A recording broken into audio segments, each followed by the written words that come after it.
Meus cumprimentos.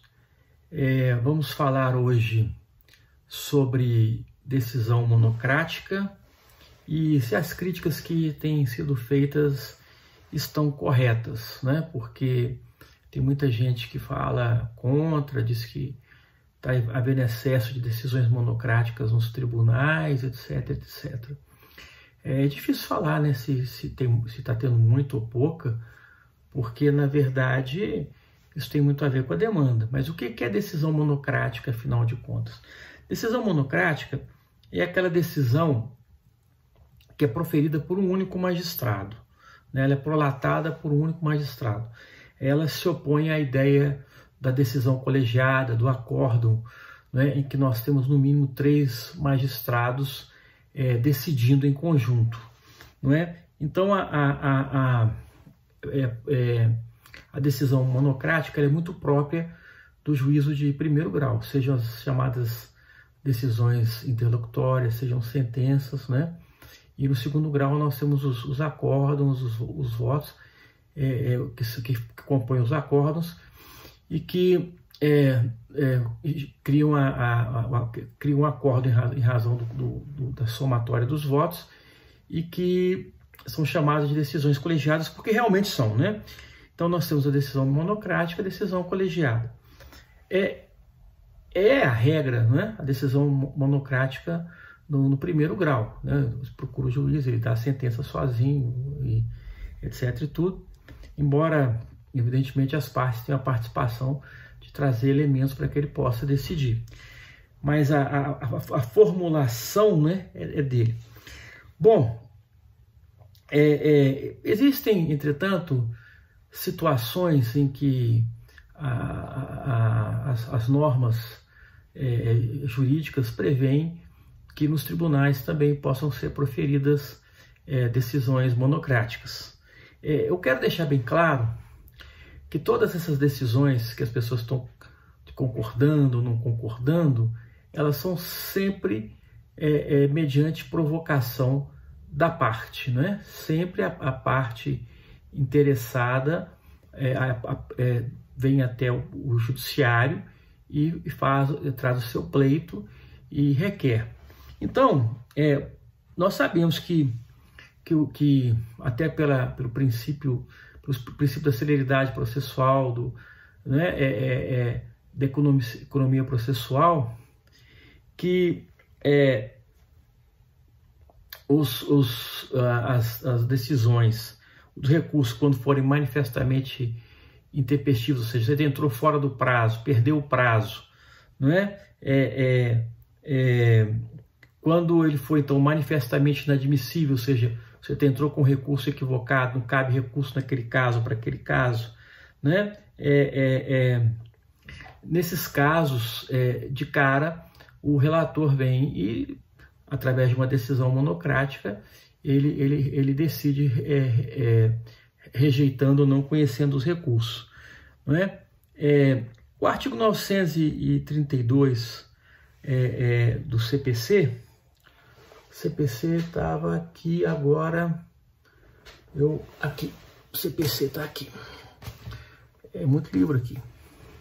Então, o artigo 932 do CPC diz o seguinte: incumbe ao relator 1. Dirigir e ordenar o processo do tribunal, inclusive em relação à produção de prova, bem como, quando for o caso, homologar a autocomposição das partes. Então, no ato que ele está homologando a autocomposição das partes, ele dá força de uma decisão judicial àquele acordo, e então, nesse caso, você pode interpretar como uma decisão monocrática. Tem gente que não vai concordar com o direito de cada um, né? 2. Apreciar o pedido de tutela provisória nos recursos e nos processos de competência originária do tribunal. Então, para quem está do direito sabe que as tutelas provisórias, né? Elas são aquelas tutelas, são aquelas tem uma característica de liminar, em que a parte pede que parte do pedido ou seja antecipado, ou que ele seja ou que alguma providência seja tomada no processo, como a suspensão de algum ato ou prática para assegurar a efetividade do processo. Pô, imagina os senhores, né? Se você entra com um pedido, por exemplo, de antecipação de tutela, um recurso pedindo que seja dado efeito suspensivo para que um determinado bem não vá à asta pública, não seja, para as pessoas entenderem, não seja vendido em asta pública, se está se discutindo ainda se aquela dívida é válida ou não, se aquele processo foi observado o devido processo legal. Se for esperar, né, designar uma sessão de julgamento, em o relator faz seu voto, o primeiro vogal, o segundo vogal, às vezes a asta já aconteceu há muito tempo. E então é preciso compreender isso, que as decisões monocráticas são precisas.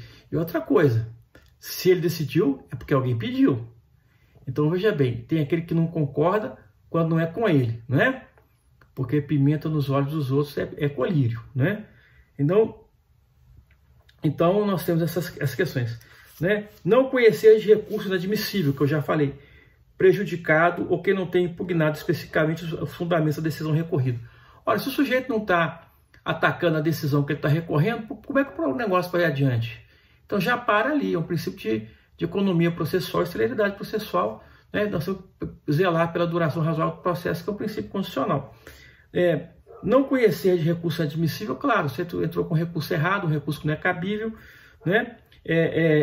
Prejudicado, ou seja, perdeu o objeto, né? Já não há razão mais para aquilo. Então, né? Nesse caso, ele não conhece do recurso. E negar provimento ao recurso, veja, monocraticamente, ele nega provimento ao recurso que for contrário à súmula do Supremo Tribunal Federal, do Superior Tribunal de Justiça ou do próprio tribunal. Acórdão proferido pelo Supremo Tribunal Federal ou pelo Superior Tribunal de Justiça em julgamento de recursos repetitivos. C.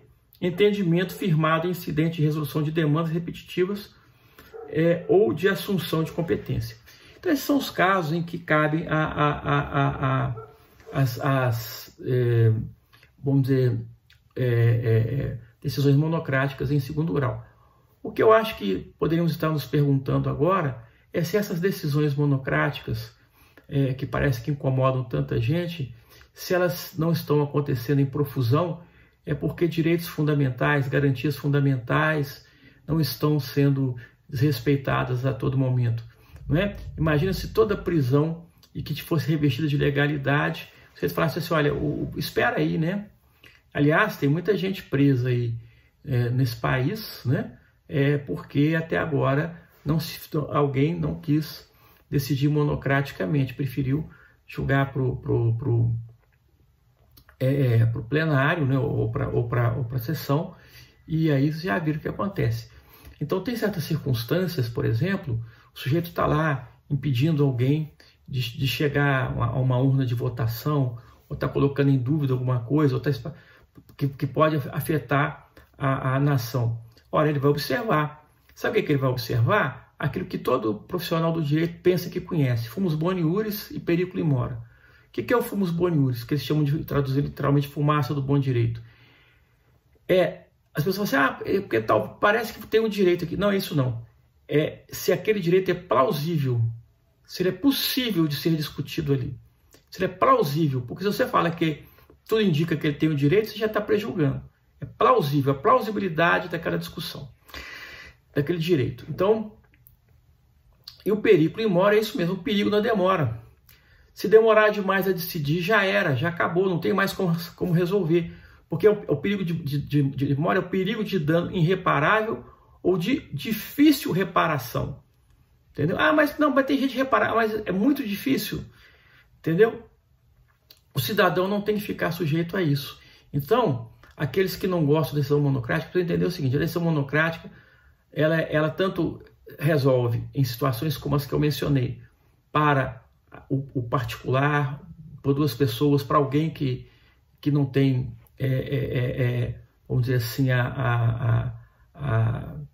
a projeção que alguns têm neste país, mas resolve também quando o que está em risco, né, o perigo imóvel, o fumus boniúrio e o perigo imóvel, estão ligados, por exemplo, a atentados à república, à democracia, entendeu? E aqueles que não gostam, né? Eu tenho amigos, colegas, conhecidos da advocacia, colegas da academia, que ficam falando mal das decisões monocráticas. Mas é só chegar ao plantão, é só chegar, acontecer alguma coisa com o cliente deles, estão lá pedindo o relator para dar a liminar, entendeu? Então é interessante, todo mundo quer contra quando não te interessa, mas quando te interessa todo mundo quer. Mas vou dizer uma coisa, preserva o patrimônio público, preserva a democracia, preserva a república, preserva a dignidade da pessoa humana, né? Preserva muita coisa, a liberdade, o direito de ir e vir. Isso pode ser feito através de uma decisão monocrática. Não estou dizendo que elas devem ser dadas à torta e direito, mas pode observar, nenhuma foi dada sem que houvesse provocação. Então, muito cuidado ao criticar um instituto que amanhã pode fazer falta. Viu? É o que eu tenho a dizer. Muito obrigado. Eu gostaria que, se possível, se for necessário, aliás, voltar a esse assunto em outra hora, conforme os comentários. Peço que se inscrevam no canal, deem like, compartilhem e comentem. Muito obrigado.